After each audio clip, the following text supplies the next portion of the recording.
പരിചയപ്പെടുന്ന ഓരോ വ്യക്തികൾക്കും ഓരോ സ്വഭാവം തന്നെയാണ്. ഒരുപക്ഷേ അങ്ങനെയുള്ള വ്യത്യസ്തമായ സ്വഭാവമായിരിക്കാം നമ്മളെ അവരിലേക്ക് അടുപ്പിക്കുന്നതും അതുപോലെ തന്നെ അകലം പാലിക്കാനായിട്ട് ഒരുപക്ഷേ പ്രേരിപ്പിക്കുന്നതും. ചില വ്യക്തികളെ നിങ്ങൾ ചിലപ്പോൾ ശ്രദ്ധിച്ചിട്ടുണ്ടാവും. ചില വ്യക്തികളെ കുറിച്ച് തിന്മകൾ എന്തെങ്കിലും പറയുമ്പോൾ അത് പറയാനായിട്ട് മാത്രം, അതായത് അവർ എന്ത് നല്ല കാര്യം ചെയ്താലും ആ നല്ല കാര്യം ഒക്കെ തന്നെ മായ്ച്ചു കളഞ്ഞ ശേഷം അവർ ചെയ്ത ഏതെങ്കിലും ഒരു നെഗറ്റീവ് ആയിട്ടുള്ള അല്ലെങ്കിൽ തിന്മയെ പറ്റി മാത്രം ഇങ്ങനെ സംസാരിച്ചുകൊണ്ടിരിക്കുന്ന ചില വ്യക്തികളുണ്ട്. ഒരു വ്യക്തിയുടെ നന്മയെക്കുറിച്ച് എല്ലായ്പ്പോഴും എല്ലാവരും നിശബ്ദരായിരിക്കും. ചർച്ച എപ്പോഴും അയാളുടെ തിന്മയെക്കുറിച്ചോ അല്ലെങ്കിൽ അയാളുടെ കുറവുകളെ കുറിച്ചോ ആയിരിക്കും.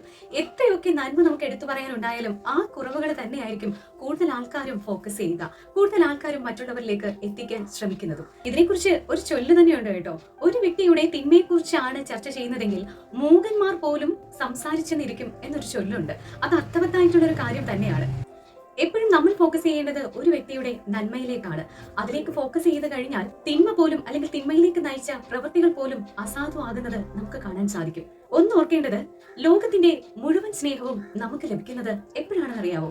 അതിന് ഒന്ന് മാത്രം മതി. ആരെപ്പറ്റിയും മോശമായി സംസാരിക്കാണ്ടിരിക്കുക, ആരെയും വേദനിപ്പിക്കാണ്ടിരിക്കുക, വേദനിപ്പിക്കുന്ന വാക്കുകൾ കൊണ്ട് നോവിപ്പിക്കാതിരിക്കുക. ഇങ്ങനെ എല്ലാവരെയും കുറിച്ച് നന്മയുള്ള കാര്യങ്ങൾ മാത്രം സംസാരിക്കുക. മൊത്തത്തിൽ നമ്മളും പോസിറ്റീവ് ആവും, നമുക്ക് ചുറ്റുമുള്ളവരും പോസിറ്റീവ് ആവും. എന്തായാലും നല്ലൊരു ദിനം എല്ലാവർക്കും ആശംസിച്ചുകൊണ്ട് മറ്റൊരു വീഡിയോ ആയിട്ട് നമുക്ക് കാണാം.